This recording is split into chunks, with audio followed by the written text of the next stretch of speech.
This is awesome, Brett. Thanks, man. You're so welcome, sir. I'm glad to hear that. It's all in the tea. Okay, so we have...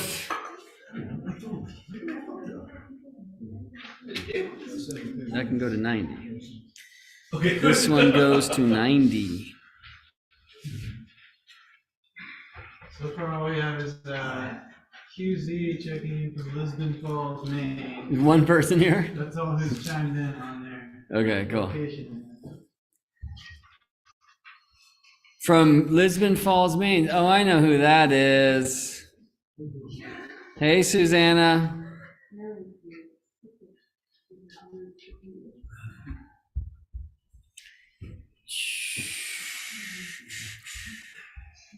So I'm all good to go, Owen, yeah? Okay, great. All right. Go get some sunlight, some earth on your feet out there. That really helps. I know this is like, not the type of class that we are inclined towards as astrologers. Like, we're about the language of the soul and the heart, and all this mind stuff can kind of take us out of that. But the intent is to bring us deeper into it, right? And that's why I call this work sacred astronomy for astrologers. Like, there's this piece in the lab, right, which is great, or really in the kind of classroom, but we got to take it outside. It's one thing I always tell folks to see it on the small screen, but the big screen's the one outside, right? And when we engage with the living sky in that way, it can really help. But hopefully some of this information will just kind of open up a few new codes for you. There's one thing I was saying before about astrology and astronomy. Very importantly, I think the astronomy probably came first, and then those cats just inherently became astrologers. But one thing that modern science and modern math does not honor like it should is much of our mathematical evolution is driven by astrology's quest to measure the angles. Spherical trigonometry was born out of astrology, and over centuries and even millennia, the way that mathematics developed was really at the cause or the quest for how the hell do you measure the ascendant, especially during the day when the sun is up. I was just going to say that book, The Elements of House Division, that was mentioned to you, is exactly that theme. Whose text is that one? Pardon? Whose text is that? Do you know? The Elements of House Division. Elements of House Division. Who was the author? Davidson? I can't remember. It's in the handbook. It gives that one up. Got it. The author at the moment.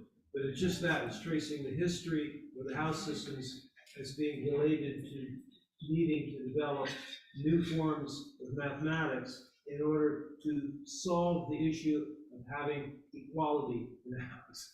Yeah, how do you divide the sky when you're outside? Right? Because if we're out there and we see a UFO and there's 20 of us and you say, hey, look over there. It doesn't, it's like, it's one thing if there's 2 of us out there and you can just grab somebody and you look at the spaceship, right? Here, it's like kind of tricky. Now, if I say, look to the 8th house, right? And you're a grounded astrologer, you'll know to turn towards the southwest. If you're in the temperate northern hemisphere location, right? So a lot of the issue of house division, I want to end here, as I promised before, to speak a bit about the whole sign house system. But I really wanted to address this kind of bigger question that we astrologers as a whole, especially tropical astrologers, but as I show, this applies to sidereal astrologers as well. What is the zodiac if it's not constellational? So we're going to do a little bit more of that. We're going to go journey to the center of the earth. But yeah, importantly, the whole idea of sacred astronomy, I think obviously you are all embodying like no other astrology school does, right? We want to learn these things. We want to get out and to have a sky practice. It's not to go out there and figure everything out. Like, it's great and the sky teaches you directly. But part of it is all these webinars, look at our bookshelves, right? They are terrifying. I'm Gemini Moon, Gemini Rising. It's just stacks of books everywhere, right? Like, we need time to unplug and get out of the mind and just integrate and to be in the body and in the involutionary space. And so studying with the sky is studying the earth. And I think we often Like forget that, or forget to bring that outside with us. As we engage with the sky, it helps us understand what's around us. Right? Then I'm sure some of you have faced the beast of the modern flat earth cult that's happening now, right? And look, they raise some really good arguments. You know, I've been high in planes and I haven't seen curvature, and like I'm interested in that because I realized in some of the things that they were saying, it's like, wait a second, I guess I do have a religion. Like I'm of the ball earth religion, and oh shit, I'm a priest of the ball earth religion. But because I've learned the sky and because I've gone around the earth and I've seen how the sky works in the southern hemisphere, and I've seen with my eyes that there are two celestial poles. I mean, show me a system that can have two celestial poles without having two terrestrial poles. So one thing I've appreciated by that weird phenomena is the argument for don't believe things that you're told, believe what you see with your own eyes, you know, create true science, have experiments. I appreciate that, right?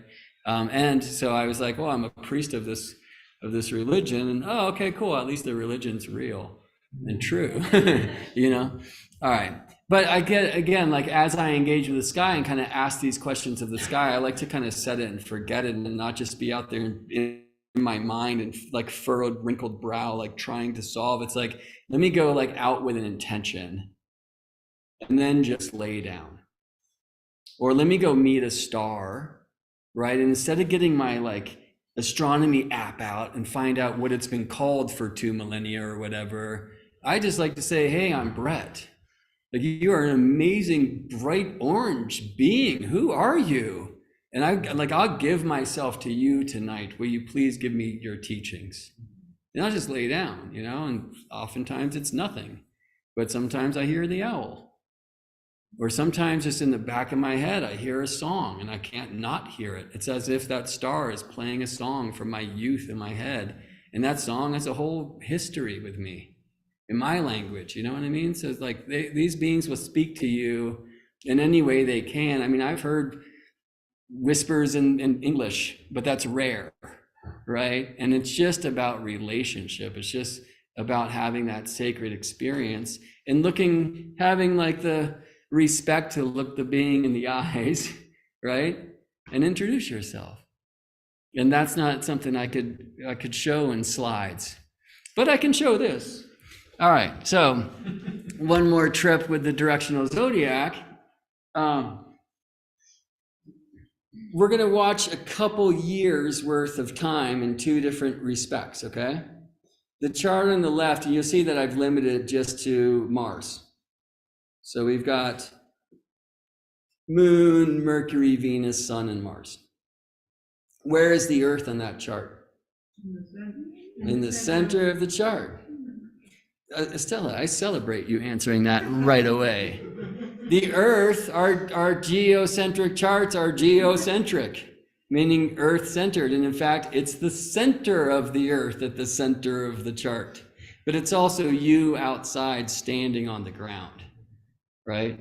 In this case, I'm going to show the so-called natural zodiac or the zero Aries wheel. We're going to get back to why that might be actually a natural phenomena.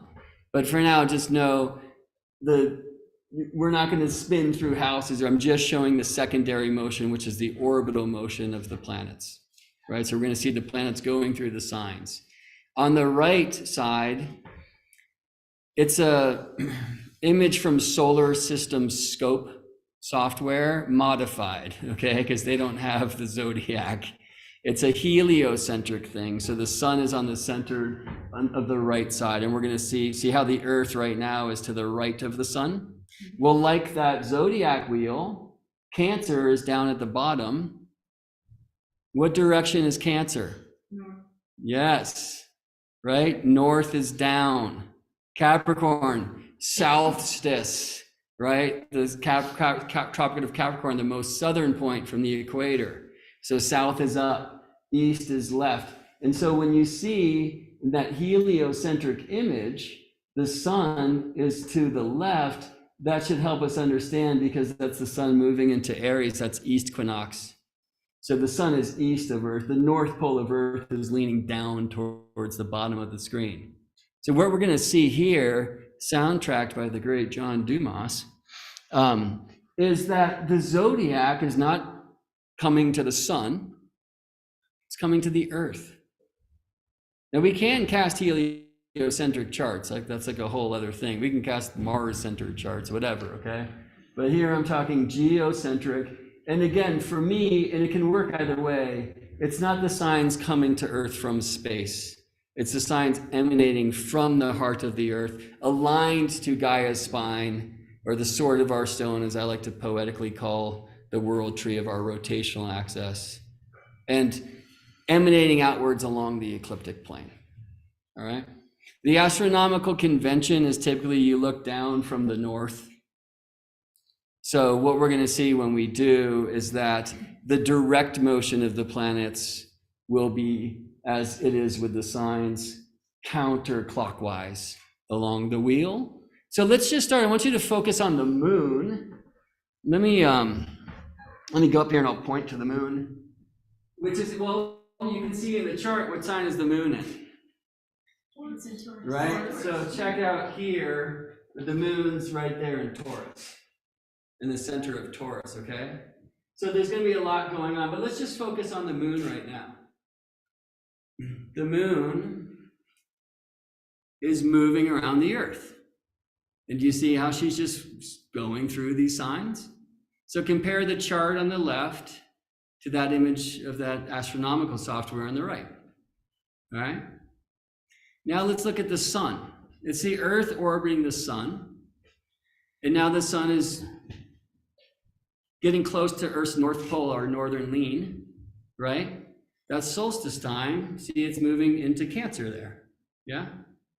It's Earth moving about the sun that causes our experience of sun moving through Earth's signs. Do you see that? And John, I keep saying this was soundtracked by you, but I guess this is your silent composition. Because I played my drum. Yeah, sure. Check out a Venus retrograde that's about to happen, which is the experience of Venus passing Earth by, right? Daniel taught the Mercury cycle this morning. Venus retrogrades for the same reason when Venus passes Earth. There's her retrograde in the chart. Venus conjunct Sun right here. And after Venus passes us by, Venus starts moving kind of directly away from us from our point of view. That's Venus stationed direct. And now she's a morning star, right? So, I mean, the thing I want to get across here is just the importance of, while Earth is spinning, while Earth is orbiting, the directional zodiac is directional. Earth's northern axis is pointing down towards the bottom of the screen. And so the Gemini Cancer cusp of the tropical zodiac, the Earth astronomical zodiac, is there. Does that make sense? And you can see the planets, each according to their own pace and cycle, doing their thing. This is like a really great thing to just trip on and study to learn more about why planets retrograde and go direct and all that. Great graphic. Yeah, thanks. And I don't know if the astronomers at SolarSystemScope.com would approve. I don't know those cats, but I will say it's a really wonderful place to go play. SolarSystemScope.com is a heliocentric model. You can type in your birth data and see like the solar system from that sun-centered point of view. And it's I think it's a really cool thing to look at. If you compare that to a chart, it's cool. To do this, you need to spend about 4 sleepless nights, is what I found, as I'm learning how to animate and time things and whatnot. All right, well, yeah, so I actually want to keep this going a little bit longer. And let's just look at the Earth-Sun relationship. Remember, Earth's North Pole is pointing down. And it's not pointing down, it's leaning down, okay? Here's Sun moving to the west of Earth's center. And again, Earth is spinning, so California west is, it's a kind of a 24-hour deal when it comes to the sun, right? But Earth has a central core where we are all one, and because there is a north-south axis, there is also a global east and west. This lean is likely what makes it, like if I needed to find like a physics reason for why one sign is different than another, it would be the tilt of the earth. And I think we'll do a little maybe thought experiment, or probably a living experiment with somebody as the magician's assistant at some point here, because there's a really fun thing we can do where you can feel this in your body in an interesting way. All right, so I'm stopping here at equinox time. East equinox. Why? Because the sun is due east of Earth center. So the reason why I really wanted to take some time and show that is here it kind of looks like the zodiac is centered around the sun, and it's not. By the way, one of the slides I lost on the way down here is one that I made for the Lunar Standstill series that Daniel and I just did. I really updated a bunch of my stuff for that. So if you want to see better versions of some of these animations, go check that out. All right, so here the sun is due east of the center of Earth, where we are all one.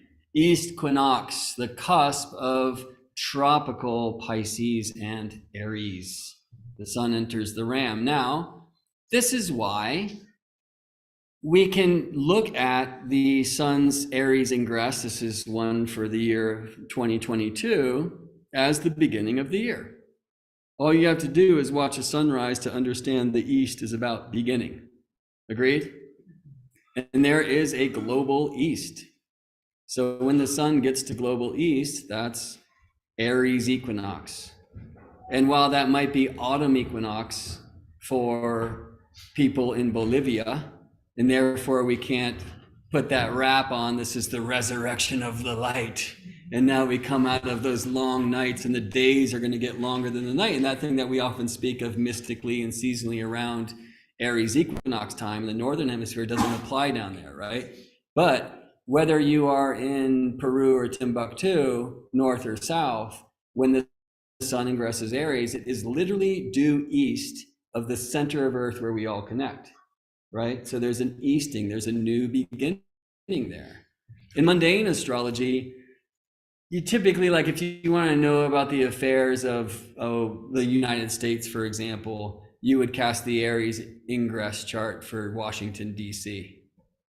And based upon the modality of the rising sign, like if it's a fixed sign rising, they say that chart's good for the whole year. If it's a cardinal sign rising, it's only good for 3 months, and you have to cast a new chart at solstice time, right? That's just a different branch of the cosmic tree. But importantly, like this is seen as the beginning of the astrological year, seen as the beginning of the astronomical year. And I'm going to show you why, like, you know, even the rationalist astronomers use that as an origin point for their science too. Let's take all the planets away, and this is often called the natural zodiac, right? And Turning of the Ages Mystery School, I believe it's been a minute since I've studied here, but you associate the 6th house with Virgo, archetypally, right? Yeah, which in a sense is a very kind of modern astrology concept, but it works because of this. Again, for me, it's a directional phenomena. I mean, 0 Libra is literally due west of the center of the Earth, so you can see how there's some resonance there with the descendant. Do you see how that would make sense? This was actually championed by the astrologer in the early 70s at Fort Zip, Dobbs. yeah. Zip. The language of astrology, you know, the archetypal similarity between signs and houses. Yeah, and you know, in any moment, what's in the first house, well, in many house systems, like quadrant house systems, is just below the ground in the east. It's what will be first to rise. You see, what has already risen will be last to rise because it has to reach rest, root before it will rise again. It will be 12th, you see. So if we think of Aries as the first sign, because it is east, right, there's that correspondence with the first house. You know, in my practice, I don't do that as much as many do. But I can see the sacred astronomy that's at the root of that cosmology, right? And think about this, that east point from the center of Earth, which is, as we know as tropical astrologers, the cusp of tropical and Pisces, Aries, well, it's due east of the center of the Earth, So do you see how it's the global ascendant? Does that land? Yeah. Right? Like whether the sun is rising as it is for many places on earth right now or setting, there is a center of the earth where the sun is only due east when it moves into 0 Aries, or the moon is due east when it moves to 0 Aries, or Jupiter's due east every 12 years when coming to 0 Aries. Do you see that? So there is a global east point, and this is why the turning of the ages often looks there, looks to, hey, what's east? Because it's like a global ascendant. And I mean, I appreciate in this school, it's not only looking in one direction, right? We want eyes on all sides of our heads. So tomorrow I'm going to play a little bit with this device, and we'll pick different stars as our start point for different sidereal signs, and we'll move through time and play with this idea of the dawning of the age of Aquarius, and maybe I'll speak about some of the biblical mysteries. But today's science class, so deal with it. We're going to do this one more time. I'm breaking it down now. The astronomy of the tropical zodiac. Actually, I like this. I should just put an exclamation point right there. It's just Earth. That's what's up. But it's actually not. It's Earth and Sun. It's Earth's rotation and orbit. So we're going to build that up here. We're going to start with the primary motion. My argument is your primary astronomical experience is day and night. You don't have to live 24 hours to experience this amazing and profound cycle of yin and yang. Live a few days and you're like, whoa, that thing actually is a cycle, right? You live a few years and you start realizing there's this whole other cycle happening, right? But as far as primary goes, the sun's down below and it's cold, as we certainly played with last night. And when the sun's above, it's warm typically, right? So that day and night is courtesy of the spinning of the earth beneath your feet. And this is called the primary motion of astronomy. So it's the rotation of earth that causes the sun to rise and set, causes moon to rise, reach, rest, and root, causes Jupiter to rise, reach, rest, root, causes Sirius to rise, reach, rest, and root, you see? Primary motion brings the planets through the houses. So the plane of the primary motion is Earth's equator. Celestial equator is just simply Earth's equator projected out into space. It's moving through the belt of Orion in our day and age, which causes really powerful things. Actually, the stars on the equator precess over time. I'm just starting to open to like that level of my sky experience, and whole other worlds of revelations are coming through. I can't language them quite yet. So the ecliptic is like kind of where it's at for we astrologers, because that's where the planets hang out, right? But the way work for the very real astronomy of the tropical zodiac. I call the celestial equator the circle of matter, because though this rotation of our planet does bring us such hits as sunrise and sunset, it is a matter, it is a motion of the earth, like this world of matter, time and space and whatnot, you see? Whereas I call the ecliptic, which is the plane of the secondary motion, or Earth's orbit, or annual motion, and therefore the motion of the sun through the signs, right? We also use that term secondary motion to describe the moon through the signs, or Mercury or Venus through the signs, right? It's like the orbital motion. Secondary motion for the sun is the annual thing. Does that all make sense? Right? And so the secondary motion plane is the ecliptic plane, which I know is the circle of spirit, because that's for me what the sun is. And again, the very real astronomy of the tropical zodiac is simply about the interface of the planes of day, equator, and year, ecliptic, or houses, equator, and signs, ecliptic. They most diverge at the tropics, and they intersect at the equinox points. An interesting question is, well, how the heck do we get to 12 signs from these 4 very real astronomical, undeniably astronomical points? Right? Like even the rationalists that want to just completely burn astrology at the stake, they cannot deny that the equinox points and the solstice points respectively where the planes of day and year converge and where they most diverge are very real astronomical points. But there is I think, important question of, well, how the heck do you get from 4 of these cardinal points to 12 signs? And I'll say, like, it's actually kind of a mysterious thing. I can get deep into astronomy, but I want you to...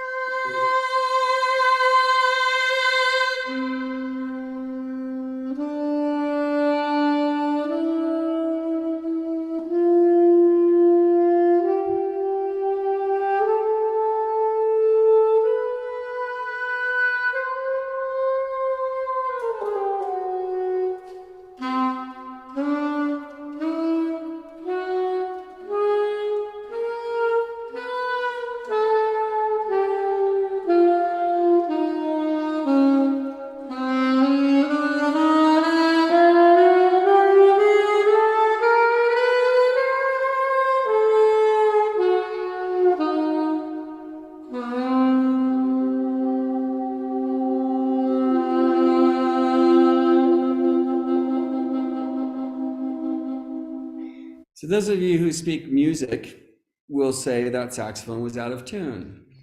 But you will also say, I see he was playing a chromatic scale. He was playing the 2 whole tone scales, which, by the way, are the 2 grand sextiles, or the so-called, let's say, inner and outer signs, right?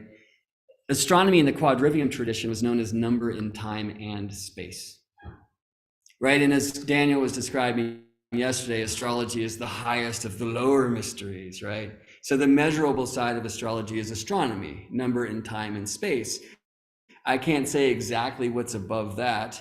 I know the highest is love, and somewhere there's grace, and maybe even the ability to win lottery by using astrology, right? I don't know. Unless that's grace. Yeah, but below that, right, number in time and space is number in time, which is frequency. Planets have frequencies, right? That's musical harmony. And number in space is geometry. You might prefer sacred geometry so it doesn't cause some 14-year-old high school bad trip or some shit, right? So like geometry, harmony, and down beneath that is number itself, which in the quadrivium tradition they call arithmetic, but that doesn't really like get the point across. I call it like number magic, because it's not only about the quantity of number, like 1 + 1 is 2, but the quality. You can't add oneness to anything because it is everything, and it's the only thing. Do you see? Right? So number in space, number in time. And in our number in space tradition, hopefully you just saw it constructed there, the so-called seed of life. If I wrap it in what I call an octave circle, then you can see here the Taji, the yin yang, right? The framework of 12ness and the clarity around what I like to say that creation creates in 12 is much easier to actually express in geometry. In the Western harmony tradition, there are 12 notes in an octave, or 12 half steps, we say, in an octave. And there's a very natural reason why. There's also some challenges there too. So Edmund and I were speaking about this the other day. In the astronomy, it's a little harder. It certainly seems historically sourced in the truth that if you're following the moon through the constellations, you will notice that there are about 12 full moons a year, and one in each of these kind of constellational spaces, especially if you choose to divide the ecliptic into 12 equal slices, as they did even all the way back in the day, right? The issue is there's actually 12.37 full moons a year and all sorts of other things. Like the astronomy is a little bit trickier even than the geometry and the harmony, which is why I really appreciate teaching these other sides of the quadrivium system too. Right, but nothing for me is more important than getting outside. Don't you also recognize the importance of the dodecahedron, for example, which then fits in with the 12, and also the incredible importance historically of the sexadecimal numbering system? Absolutely, and I just want to repeat that for the YouTube, because maybe they didn't hear Daniel Giamario just then was saying, well, don't you also appreciate like the dodecagon, the dodecahedron, right? Like these sacred structures of 12ness, like a so-called platonic solid being the ladder. We can actually see in the sacred sites around the earth that they seem to be on this dodecagonal grid, which is an amazing truth. And then very importantly, also the sexagesimal numbering system, right? And we all learned in school that we count in 10 because you have 10 fingers. Well, not everyone, but but look, you can use your thumb as the counter and just point to your fingers pads: Aries, Taurus, Gemini, Cancer, Leo, Virgo, Libra, Scorpio, Sagittarius, Capricorn, Aquarius, Pisces. You see the 12 right there. And the genius of 12, unlike 10, which is only 2 and 5, is the 12 has 3 4s and 4 3s. And it's all right there in your body. By the way, you can count the 13 and 14 of your thumbs pads, and now you have the days between new moon and full moon in 14 days on the wane, right? Earth is the cosmos, and your body is the bridge. Anyway, so absolutely yes. And an interesting truth as well, in Egypt, they actually did use a base 10 numbering system, and 10-day periods, and 36 sacred stars to keep the hours of the night and the timing of the year as well. And of course the 36, because you divide the circle of 360 by 10. But they had a system of the 12 hours of night, right? Where the pharaoh and the solar boat must descend into the underworld and go through all of these initiations before rising again. So it's easier to see in like the Babylonian number system, where they had the 12, and maybe because you have your 12 on your fingers here, and then you've got 5 fingers on the other side, you do 60, because you go through the 12 once and the 12 twice and the 12 the third time. Do you see that? And the base number, the 60 numbering system, it has more, it's divisible by more numbers. Right? You can do a lot more play with there. So absolutely, Daniel, I do honor that for sure. And still, that's like part of the mystery, and we're not exactly sure, right? When I sweep the compass and use the 2 tools of the geometer, which are the compass and the rule, it's just undeniable. Just clearly kind of experience through creating that creation creates in 12s. All right, so back to the solar serpent here. And hopefully now that we kind of broke this down to just the Earth, looked at the spinning axis plane, the equator, the orbital plane, the ecliptic, right? You can see this framework a little bit more clearly. And we're just going to go through a couple of years. We're going to see the sun here snaking north of the equator, most north, ingressing Cancer. Yeah, so this is the north point when the sun shines directly above the Tropic of Cancer. Earth's northern axis is always leaning there. A little bit easier to see if we do this. So we know that's north. This is going to be redundant again, but I learned this actually from NASA. Redundancy is built into every great space mission, and I even already said that. All right, so the world tree, right? Literally defining the cardinal directions north and south. And if Earth has a north and south, Earth has an east and west. We in our day and age are quite fortunate to have a star on top of the tree, right? As you know, here at the Turning of the Ages Mystery School, that's not always the case. In fact, Polaris, Pole Star, North Star, hasn't had that name for long. Either of those names for long. It is said to be the most north of the potential North Stars. And it's actually getting more north over the next century, which is cool, right? So this isn't the truth for the Southern Hemisphere right now. We know they don't have a South Star right now. At other times of the precessional age, they do.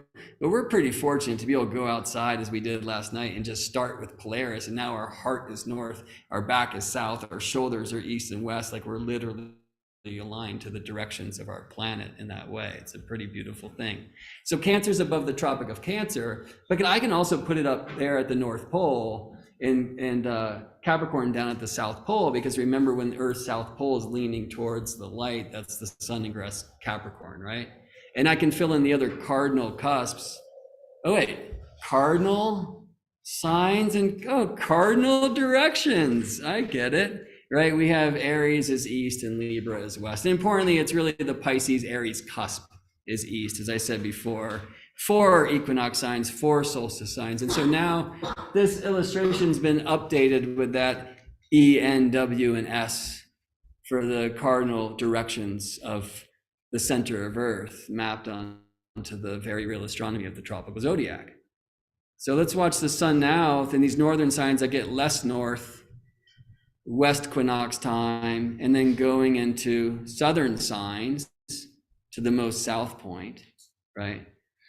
So like Libra, Scorpio, and Sagittarius are southern signs that get more south. Does that make sense? Further from us.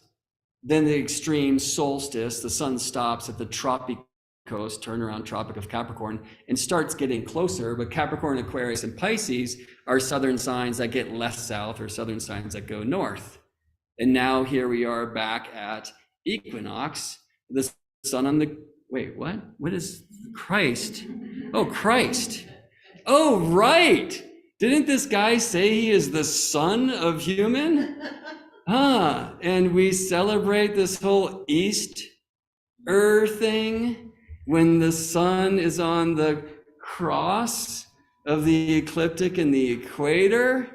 Oh, and wasn't he crucified on something about bunny eggs? Wait, no, that's just off. Or it's really on. Because why? That dates back to older Northern Hemisphere traditions, like Easter, perhaps we can hear in Ostera, a goddess of what? The dawn. Where does the dawn happen? In the east. But it's fertility. The light has returned. And we want to keep Owen and Hans bunny Arcturus away from the other bunnies. Actually, bunnies don't care about sun signs. They're just after it all the time, from what I understand, which is why you bring bunnies into the mix. Do you know bunnies are mammals? So why the hell do we have eggs? Because it's about fertility, right?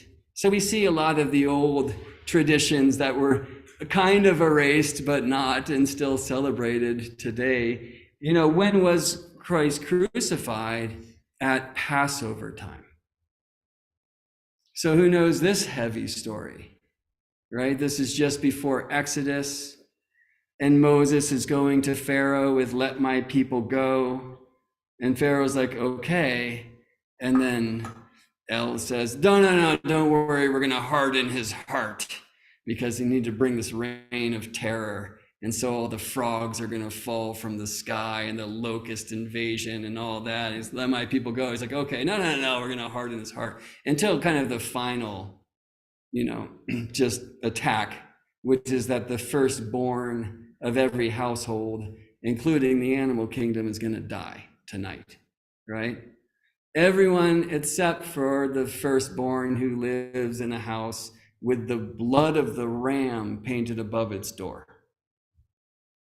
For then the angels of death will understand that these are people to leave alone, because these are my chosen people. We've all heard this story from the big book. Is there any astronomy here? Do you feel that the East place is a portal of a new year, of new beginning? Why the ram's blood? Because of Aries. Because the constellation, right? I don't think so. So I'm going to show you this quickly, and then we're going to see it kind of larger before. I was on Haleakala one time, because Haleakala is amazing, but I also love to go to places that were really important to this lineage and try to receive. And I noticed this, that the eastern sky rises like the horns of a ram. This experience of the sky is most visible at Earth's equator, where stars that rise north of east head to the north, and stars that rise south of east head to the south. And then, like the horns of a ram, they hook back around to set in the west. Where I live, I'm 38 degrees north of the Earth's equator. I have to turn my head, and I seriously have a little crook right there because I do it so much, but I have to turn my head 38 degrees, and then I can experience the exact same thing. Or I'll take my camera on a time lapse and I'll put it on that tilt to capture the ram horde's rise of the eastern sky. Oh, wait, that's not Babylonian. Amun-Ra, right? Who came out of chaos to create the very land itself and give birth in a very interesting way to moisture and dryness and on and on and on. I mean, we see these rams all over the place. Why? Because I believe, anyway, it's the symbol of the rising sky. You learn the ram constellation in the sky, and I think we'll look at it here, because I want to talk a little bit more about the boat of the soul. So horoscopic astrology, as you all know, because Daniel teaches this, and from the beginning with my experience with him, did not come from Babylon, where the zodiac did. It came from Egypt. In Egypt, they were keeping the hours of the day and the hours of the night. There were no houses as we know them. From our current understanding, there's a lot of lost history, if you will, looking back. But our current understanding is that in the Babylonian system, they had an older system of what's high and what's not and what's low. And it was more of a declination system, by the way. But then they came on to a zodiac, which was lunar. And then they came onto a 12th part, equal part kind of solar orientation of the zodiac. People call it a 360-day year. It's one of my favorite things. You'll read this all the time. Well, the Babylonians had this lunar calendar, and it's kind of weird because the lunar year of 12 months or 12 moons is 354 days, and you have to throw in a leap month every few years, and it's kind of this crazy, confusing thing. So they wanted something more regular. So they took the 365 in about a quarter day year, and they just made a 360-day year. And it's like, well, that wouldn't do it either. Do you see what I mean? It wasn't a 360-day year. It was a 360-degree year, right? And we all keep that. We call it astrology. You see what I'm saying? So if you follow new moon and full moon, you're tuned in to the cycles, the synodic cycle, the meeting of moon and sun, right? The reflection of sunlight through the moon, right? From Earth's point of view, it really connects these three parts of the philosophy of the whole world. Like you're just naturally turning into that rhythm of the lunisolar calendar or lunar calendar. And if you follow the sun moving through the signs and you're following that 360-degree calendar, it's nice. Like I like to teach the math and the history of that. But you really don't have to like do all the math to just experience it. You're all doing that just naturally. Like something most astrologers are doing it even without knowing about, which is a beautiful thing. Anyway, there's a beautiful image, I wish I could show it right here, of the Dendera zodiac from the Temple of Hathor in Dendera. Well, now there's like a really bad replacement there because Napoleon and his crew stole it, and it's in the Louvre. You can find on my YouTube channel actually like a few minutes of me with the camera beneath the Dendera zodiac at the Louvre, and showing like the Babylonian constellation. Around the edges are the decans from the Egyptian system. And this Ptolemaic period, I mean, it was a period of colonial conquest, really, but it was also this kind of advent in the Hellenistic era of traditions coming from all over the world. I'm told that if you sailed into Alexandria, obviously named after Alexander the Conqueror, the Cruel, is what I was informed today, instead of Alexander the Great. But a cool thing about Alexander is that, he, instead of forcing the empire's religion on you, was interested in learning how other peoples were getting after it, right?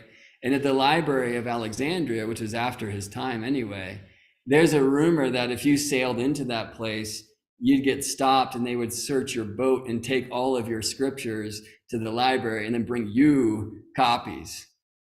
Right, so the Library of Alexandria was just having all these texts, and imagine like the sacred texts from Egypt, which were only meant for the initiates.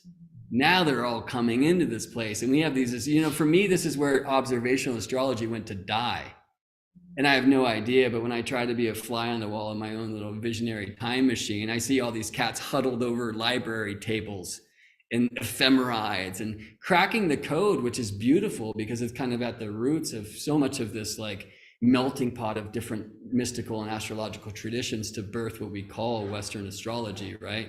But because they had tables and better water clocks, they didn't have to go outside and watch the sky like they used to. But they used to. And the very word horoscope, which many believe is a newspaper column, or others believe, and it actually is used to describe any map of the sky, which an astrology chart certainly is. Truthfully, horoscope comes from the Greek horoskopos, which means the hour marker, right? Beautifully, it also means the hour watcher, for the cat who's on top of the ziggurat waiting for the gong to ring, meaning the prince was just born, so you can capture the chart of the moment, you know? But that whole thing of like watching for what is rising, in the Babylonian tradition, most of what we have, they were actually looking for like the heliacal rising of a star, or of Mercury, or of Venus, you know? For the Egyptians, they're keeping the hours by these decanal stars, like what star is rising. And there'll be 12 hours of the night in this way, in the kind of like ideal situation. Go ahead, Daniel. Yeah, just a point of clarification. When you say it's Egyptian, this is much later Egyptian, which is actually Hellenistic. That Ptolemy and these are like Greeks living in Egypt. Yeah, certainly the Dendera Zodiac is, but like there are ancient writings in Egypt of the 12 hours of the night. Oh, no, I'm not referring to Right. that. Just when the thing was systematized in Egypt, it was the Hellenistic tradition that was happening at that point. Right. Who's heard of the decans in astrology? Like 10-degree divisions of the ecliptic, right? That's not what it was. In the Egyptian system, they were different stars. Not all of them are on the ecliptic. In fact, like ecliptic stars and divisions wouldn't work to keep time for all sorts of amazing astronomical reasons I'd love to show you sometime. But when the Greeks came in, they married these systems of a zodiac, like signs and like the old houses, and kind of merged them together and tied them all down to the ecliptic. Like that's what the Dendera Zodiac is. It's not Egyptian per se, as Daniel's mentioning, it's Ptolemaic. It's like the Greeks in Egypt. Anyway, all this to say, horoscopos describes the ascendant. Right? And in the Turning of the Ages Mystery School, I believe the work with the ascendant, which is where we're going, is more tied to the ancient system than any modern approach is. And you can hear it in the ancient Greek words that were taken from these times, like horoscopos, the hour marker, the hour watcher, literally describes the ascendant. There's another name for it, which was eox or oiox, which means the rudder. Now, many have translated this to mean the helm. The ascendant medical astrology is associated with the head, yeah. But in the Hellenistic tradition, there's all this maritime metaphor with astrology. So you'll hear things about literally like the steersman of the boat. I'm Gemini rising, so my steersman's said to be Mercury in the Hellenistic tradition. But if you're Cancer rising, you're said to be a child of the moon, or the moon is your steersman, like this. There's other techniques that find who owns the boat, which can be a different planet. And like, it's really interesting. You get all this. So you hear this word helm, and a lot of people look at like a steering wheel on a boat. Well, that's not how they steered back in the day. You steered with the rudder and the tiller. And I want to show you the astronomy of this. And it's going to help us see more about this Aries glyph in the east, and then we're going to take the ground away. So there's question. Go ahead. Just so with the ascendant, when like say a child was born, then they're just looking at due east in the sky and then creating their own stories based on what the horoscope would be for that child during that time.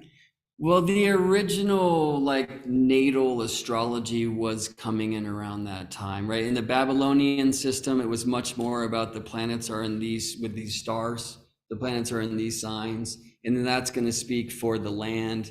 And you might look at the birth chart of the king, but it's really like the chart of the moment is the chart of the king, is the chart of the land. Right. It was in the Hellenistic era, we believe, where we find the advent of horoscopic astrology. We're also interested in somebody's rising sign, and 90+% of the charts were whole sign house charts. So you're not getting a degree typically written in like we will in a whole sign chart these days. Many of them have that, Many of them are different house systems, but we see a lot of the whole sign houses where it's just like the bull was rising, and they mean it's like a Taurus rising chart. Right, and that's what I'm saying, that they would just look east at whatever child was born and then correlate that to the horoscope. Yeah, but what do you do? Sky. What do you do during the day? Well, right, that's what my question is. Yeah, and so you need to start figuring out how time works, right? And if the sun's in the ninth in Aries, then what's rising over here? Right. Right? And the answer, by the way, is Leo. And there's a fun game you can play there, right? The ninth is associated with what? Anyone ninth house associations? Well, I mean, what are qualities of the ninth? Travel, education, long distance journeys. Traditionally, it's the joy of the sun, and it's the house of God, right? It's the house of astrology and all things divination back in Hellenistic astrology. But very importantly, it's the place of learning, right? Well, the fifth of the ninth, which is a weird thing to say unless you speak musical harmony, you go 9, 10, 11, 12, 1. Okay? The fifth is the child. In other words, you are the child of your journey and your learning. All right. Now, what I like to say about the rising sign, informed through Daniel's approach, is this poetry of what is rising when you rose is rising within you. Right? Like Daniel's beautiful language. If you were born with Leo rising, then you are a student of the Leo Mystery School. Yeah? We love this. But I like to also say what's rising when you rose is rising within you, and you can raise it up. The eastern sky rises. Why? Because Earth is falling in that direction. Just as we descend into matter, perhaps to lift the heavens themselves. So as you grow, let's say in the Leo mysteries themselves grow through your growth. And spirit grows through the way that you grow Leo, you see? But look at what is the ninth of Leo, Aries. So to really learn Leo, Daniel, could you put kind of like loudly so the computer hears, say something about what it is to have Leo path or Leo rising? What is the intent? Want me to say that? Yeah, loudly so this thing can hear you. I personally believe the essence of Leo is sovereignty, autonomy, sovereignty, and to know that you can be creative as a child, as if it's beginner's mind. Because you have the opportunity to see you can create for its own sake on the basis of radiant, radical self-love. Beautiful. I'm going to take 2 words from that, which might be cheating, but one is self and one is sovereignty, which kind of has this selfness vibe. I'm going to blend those together into another word called independence. And I just want to ask somebody, what's the first sign that comes to mind when you hear that word? Aries. Independence and self. Aries. With Aries. So Leo path is studying in the university, the ninth house of Aries. Do you see how that works? If you want to learn that radical self-love, because I like to say this for all the fixed signs, fix yourself to fix the world, you better study in a school called Aries and understand that selfness is not selfish. Right. Do you feel me? Pick another rising sign. Anyone? Virgo. Oh, you mean the best rising sign? Yes. You always say that when somebody shouts their rising sign first. So what is the ninth of Virgo? And this is coming into whole sign house construct, okay? I'm going to show you what it is from my point of view as a mechanism. Taurus is the ninth of Virgo. Now know this, 159 is a grand trine. Now I can only say that about a whole sign house system or an equal sign house system, okay? But just as in the framework that Virgo, Capricorn, and Taurus, or Capricorn, Taurus, and Virgo, or Taurus, Virgo, and Capricorn, depending on where you want to start this thing, create a grand equilateral triangle in the zodiac connecting signs of the same elements. There are 4 grand trines in whole sign houses. And one of them is 159. 1, me, 5, my child, or my passions, interestingly. Why? Because childs are the creations of my passions. Well, let's talk about my passions. What is the child of my passions? What is the fifth of the fifth? 5, 6, 7, 8, 9. The child of my passion is my study. The child of my study is me. Do you see how that works? So to learn Virgo, Shiva, how about what is Virgo learning? You're living it. Sacred work, right? It's the sacred work of books. The earth itself. Connected to Earth itself. So you might want to go take a class or two in the Taurus University. Do you see? Taurus is the 9th of Virgo. We can play this in so many ways. Let's play a game called 12th house, has an ancient connotation of hidden things. What is the 12th of Virgo? Leo. Because if you really want to be in a sacred relationship with Earth, you might have to hold hide that whole, or let's say Virgo service. There's a strong service orientation. Now, that can take us in a very bad direction that we want to course correct and heal and not do like martyrdom or forget self and all the things, right? But do you see why you would hide the Leo mysteries? Now, why is the 12th hidden? Because when the sun rises into the 12th to become visible, the sun illuminates the earth but hides the heavens. Do you see that? Right? What about Libra rising? Why would you put Virgo in the 12th? Because if you're on a path of equal relationship, you better not be picky. You better dismantle that ability. Well, I mean, this is very simple. This is way over simplistic, and I'm just talking about like whole sign framework, but you can do this all the way around the chart. Well, then let's look to Pisces. I'm learning compassion. You better go study at the University of Passion, Scorpio, or else you're likely to fall prey to like a martyrdom trip. Do you see? So what I encourage you to do in whole sign houses is erase all of the planets and just look at the framework of the zodiac. Sadly, oftentimes the zodiac's taught only as if Aries is always the only rising sign. You can find like kind of the essence of the house sign correspondence there, but then like I'm Gemini rising. So why, for example, is Scorpio the 6th of Gemini? Now, this is not only simple astrology, but a bad astrology, but I'm going to go there anyway. The 6 is associated with illness. Why would Scorpio make Gemini sick? Daniel said this earlier. He's like, when I start going really deep and the Gemini cats start freaking out, right? So like Gemini wants to be light and stay fun and young and explore. And it's like all that deep shit, man, like, right? Like that's going to make me sick. What is the death of Gemini? What house is associated with death? The 8th. The 8th of Gemini is Capricorn. Seriousness is my fucking, like enemy. Do you see what I'm saying? And you can play that game with all of the houses and all of the whole signs. You can't do that with quadrant house systems in the same way. And there's no house interceptions. There's no house interceptions. I mean, I'll say like, I use many house systems. I actually think there's many parts of self. Soul, spirit.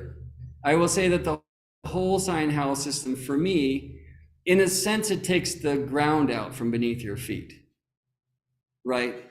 Because whether I'm 10 Gemini rising or 25 Gemini rising, like I'm going to write that in, but still the framework works with the entire sign of Gemini rising. That's the point of whole sign houses.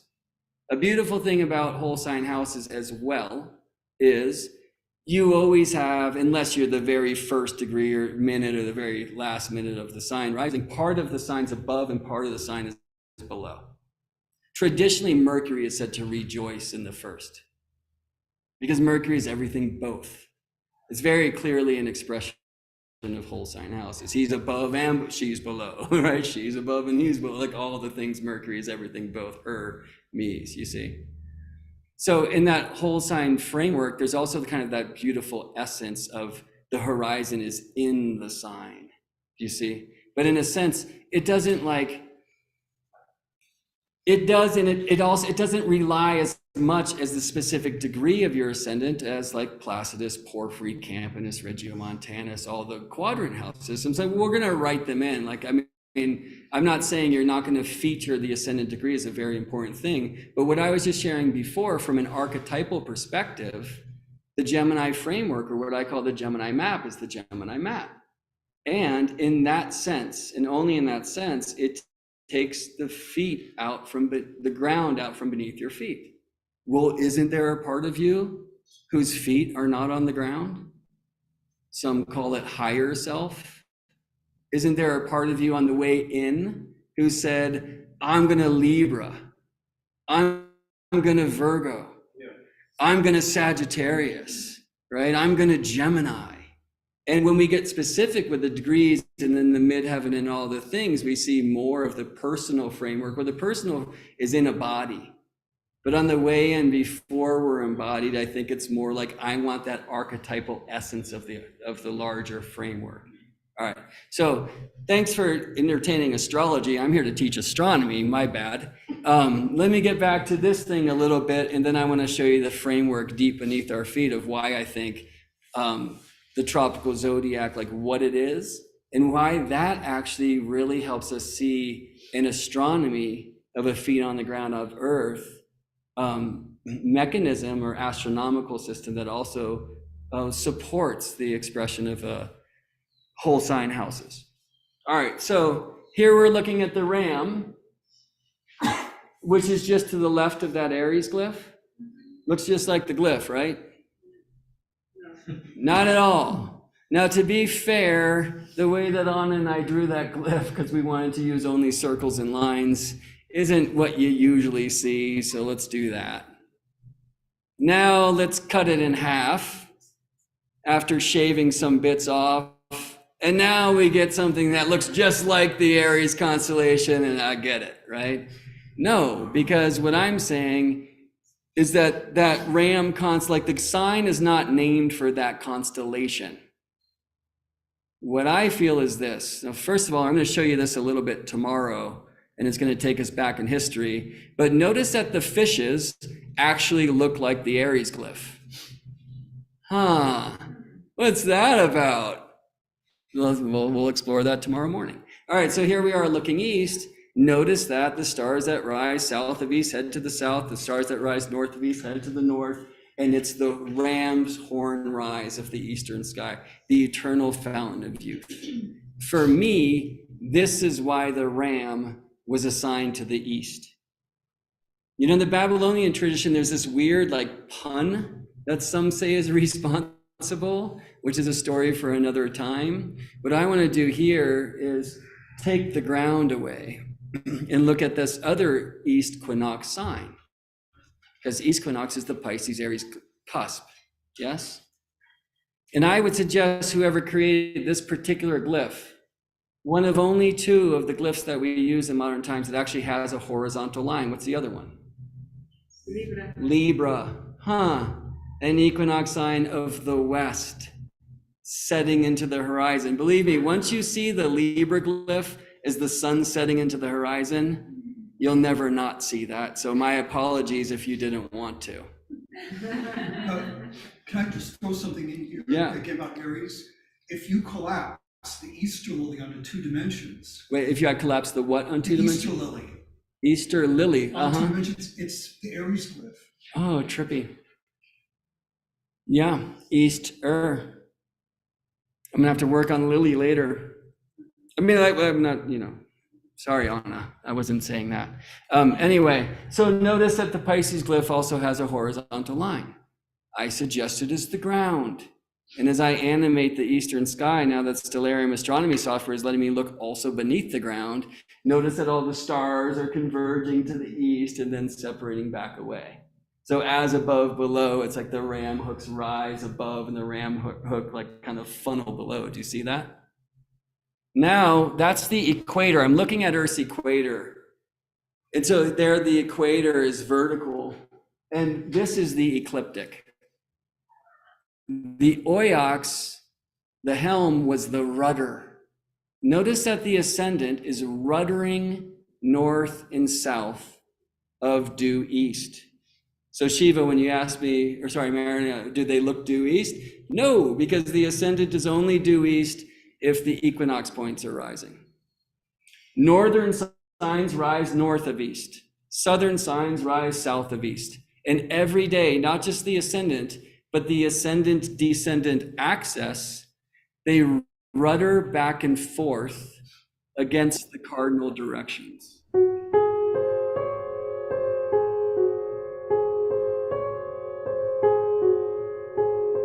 And I think just for the sake of time,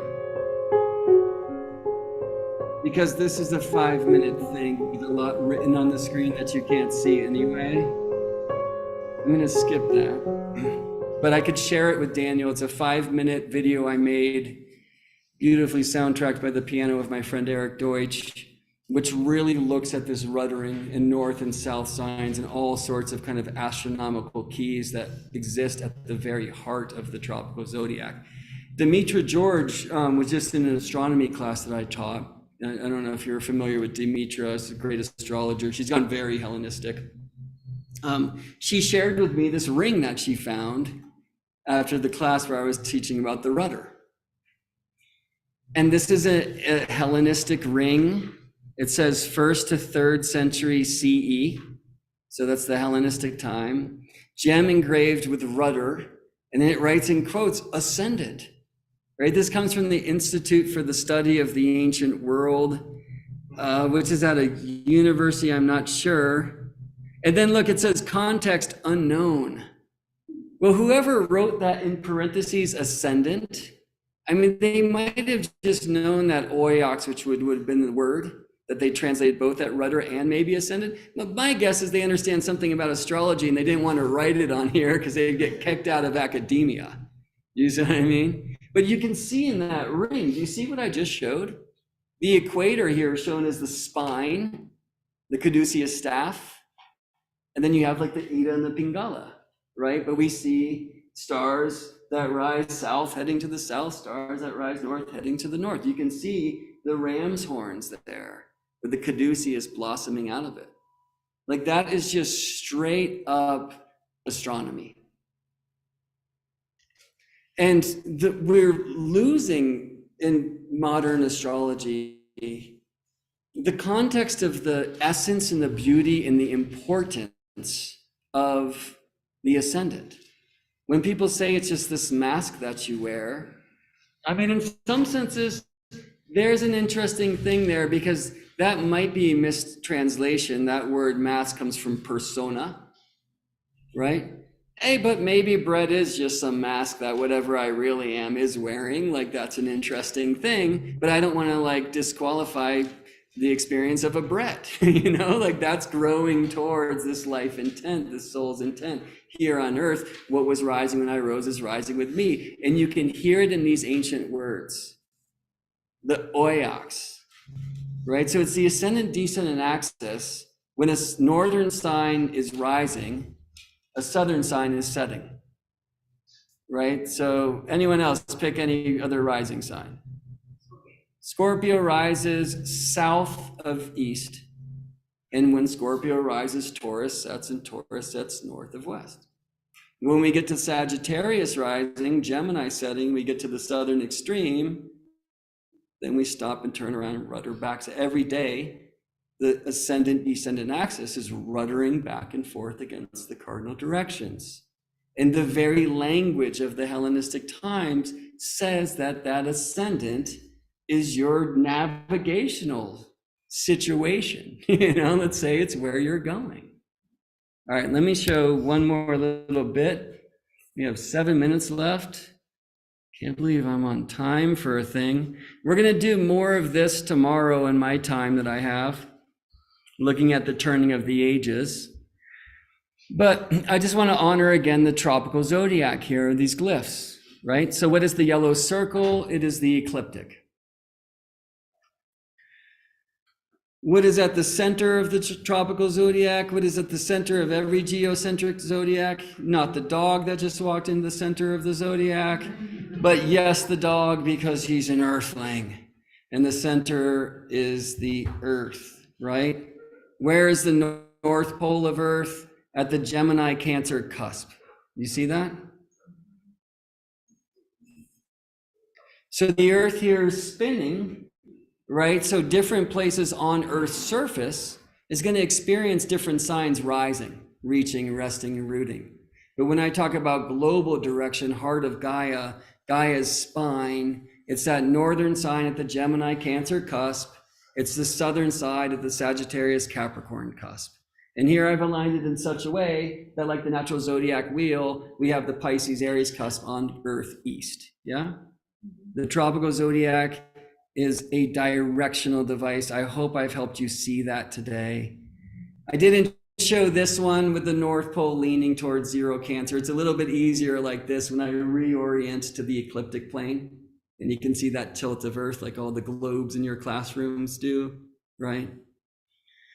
When the sun ingresses tropical Cancer, it shines directly above the Tropic of Cancer, because tropical Cancer, the point, is above the Tropic of Cancer. When the sun's there, we can experience that through the light. When the moon's there, we experience it through the reflections, right? Importantly, that point of the zodiac just literally is directly above Earth's Tropic of Cancer. What about Saturn? Saturn's got to have a zodiac too. In fact, I would suggest, though with Saturn, we're going to have to update the 23.5 degrees to 26.7 degrees, because that's Saturn's tilt angle, okay? I would suggest this interface for all planets, and maybe even all stars, between their rotational plane, equator, and orbital plane, ecliptic, will inform you about that particular planet's tropical zodiac. I'll tell you a really weird one is on Mercury, because not only does Mercury spin so slowly, that's true for Venus too. Both of those planets and Jupiter have almost no tilt. The planets of our solar system that would have a tropical zodiac most similar to Earth's, interestingly, are Saturn. You can really feel that in the framework. Mars spins in just about 24.5 Earth hours. And the tilt angle on Mars currently is 25 degrees, where Earth is 23.5. You know, Earth is actually 23.4. But if you say that, you have to honor that in the other direction. It's 66.6, and you're not supposed to say that number for some reason I don't get. Anyway, Mars and the Earth have a very similar framework in this regard. Uranus is super wonky, as we should expect. But I would suggest that every spinning, orbiting thing has its own tropical zodiac. It has its own spin, day, orbit, year. It has its own equator, ecliptic, and the tropical zodiac is simply about the interface between the planes of day and year. You see? So Saturn's thing is actually close to ours, except the seasons are like 7 Earth years long, longer. And you would die if you tried to live there. But Saturn's going to inform us about something also very important. This will be the last thing we do today. Have you seen this before? Mm-hmm. I mean, I've been swearing too much here, but this is the one time where it's appropriate. What the fuck? This gigantic regular hexagon on Saturn's North Pole. It is 3 Earth diameters in diameter. This thing is huge. And we've been photographing it, if you believe the NASA thing, since like Voyager in like 1979, 1980, and it's still there. And they call it a storm. It's my feeling that Saturn just happens to be made of the right surface stuff. And by the way, Jupiter has a regular hexagon in his south pole, made of 6 different storms. I believe that these gas giants are made of the kind of stuff that allows us to see a surface expression of something that exists at their core. And I believe at the core of every planet. Here's Jupiter's hexagon. That's the south pole of Jupiter. Nobody understands what these things are. And, you know, I'm going to get into some pretty sketchy space here. The good thing for me is you'll never be able to disprove me. because you'd have to go to the center of Earth to do so. The sad thing is I'll never be able to prove this. But here's the issue. Let me go back and we'll just play with Jupiter. We know that the tropical zodiac is not constellational. So what is it? We know if it also works in the southern hemisphere and works as well in Hawaii as it does in London, that it's not strictly seasonal. So what is it? I'm trying to show you that it's a directional device. Fine, still, in Peru, they associate the north with the hummingbird. Because in Peru, north is upper.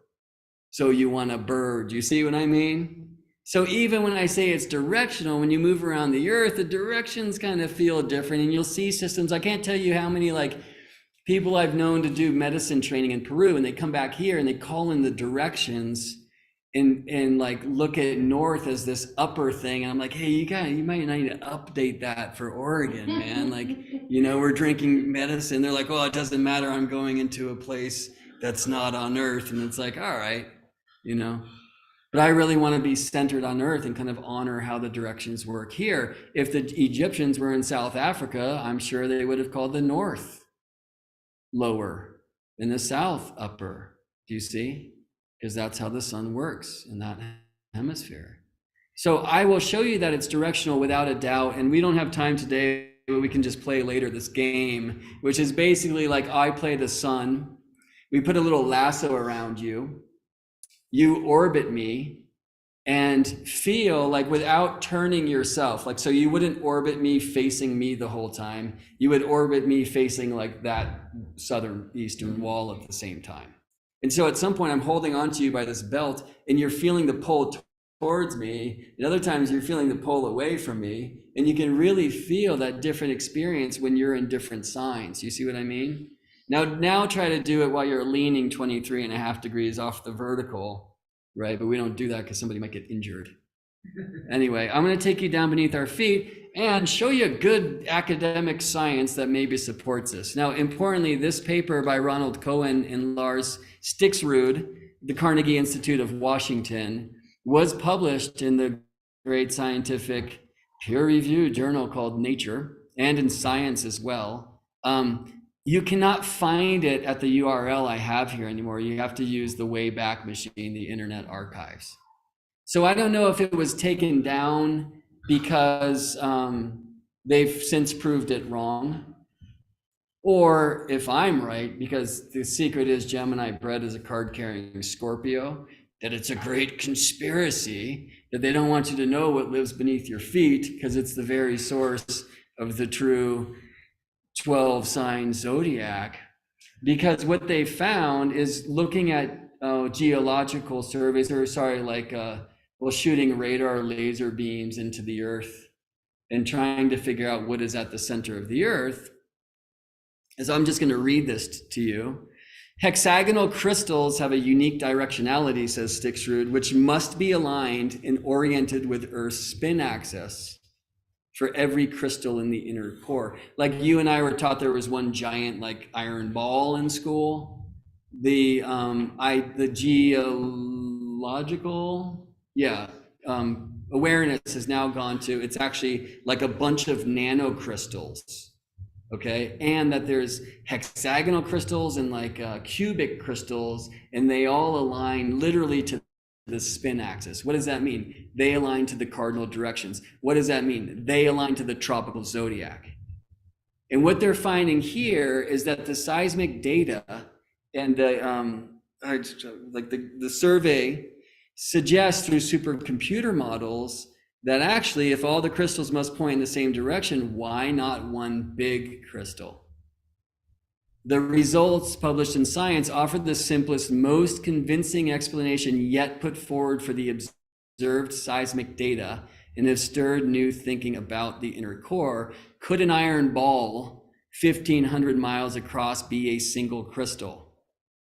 No, because it's not a ball, right? Like what you just told me in the first paragraph, it is hexagonal, regular hexagon. like the regular hexagon on the north pole of Saturn, like the regular hexagon on the south pole of Jupiter, directionally aligned to the planet's rotational axis, which defines the planet's cardinal directions and therefore the cardinal cusp of their tropical zodiac, just like Earth, where we find perhaps the seismic data suggests a regular hexagonal core.